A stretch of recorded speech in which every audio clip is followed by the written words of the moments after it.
Foreign policy expert Harley Lippman joining us this morning, along with retired U.S. Navy captain and senior research fellow at the Heritage Foundation, Brent Sadler. Gentlemen, good to have you both.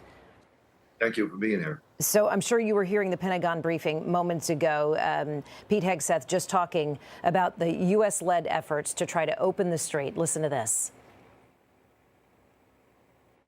The only thing prohibiting transit in the Straits right now is Iran shooting at shipping. It is open for transit should Iran not do that. Now, there's a reason why we chose, as one of our primary objectives, destroy the Navy.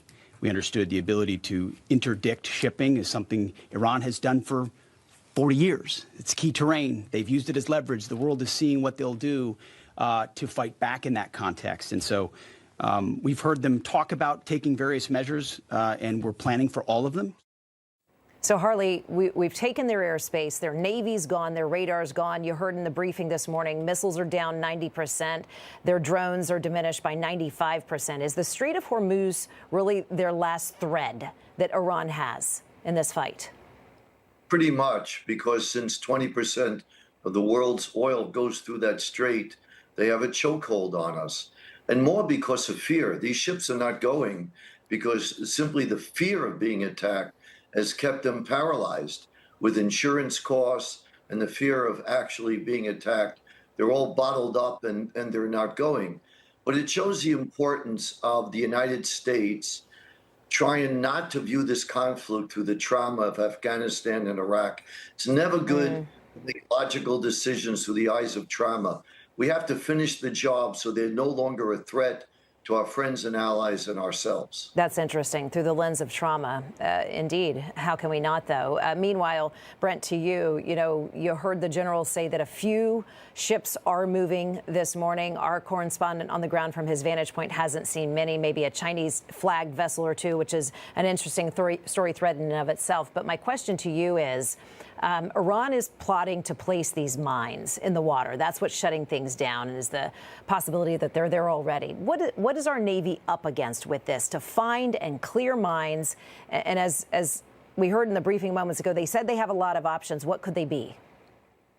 Yes, thank you. So operationally, the last, I guess, tool that the Iranians have is to use a series of small boats to put over the side, World War I vintage kind of mines that either anchored to the bottom, not likely to be useful in the Straits of Hormuz, or to have floating mines. And using the floating mines, a few of them actually more of a terror weapon to try to scare. Easy to pick up if you're looking for them and if you have the right type of sensors. We do have several ships now, the littoral combat ships with mine countermeasure modules on board, intended to go and clear water space of mines. But the other thing that's important to note is the last few days, the U.S. has been actually actively targeting these IRGC small boat fleets. And of course, earlier days, the Navy's largely been sunk. So these small boats are really the platform from which we have to focus to prevent these terroristic use of floating mines in the Straits. Bottom line is, if they even do get a hit, it's not going to cause much damage. But the issue is to try to drive up the insurance rates, to drive up fear so that the shipping companies sanction themselves from transiting that strait.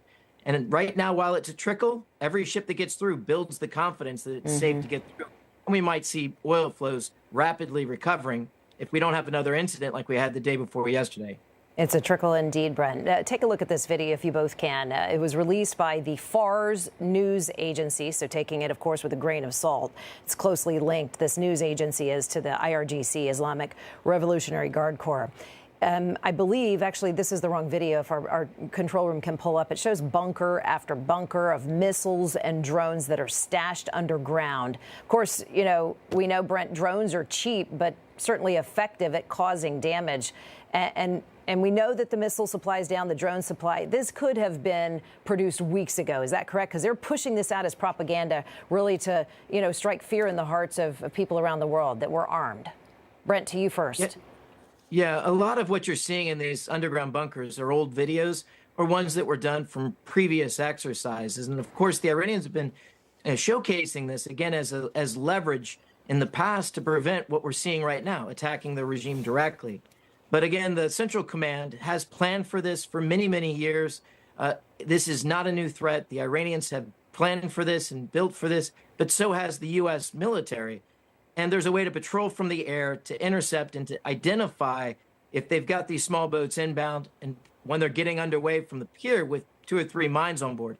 There's a reason why the vast majority of the videos you're seeing of the attacks on the Iranian and the IRGC naval assets are occurring in the port, not at sea. It's because we're watching all of those points and getting them before they can get underway. I'm sorry I have to wrap the conversation here. Retired U.S. Navy Captain, Senior Research Fellow at the Heritage Foundation, Brent Sadler, and foreign policy expert Harley Lippman. Gentlemen, really appreciate you coming on.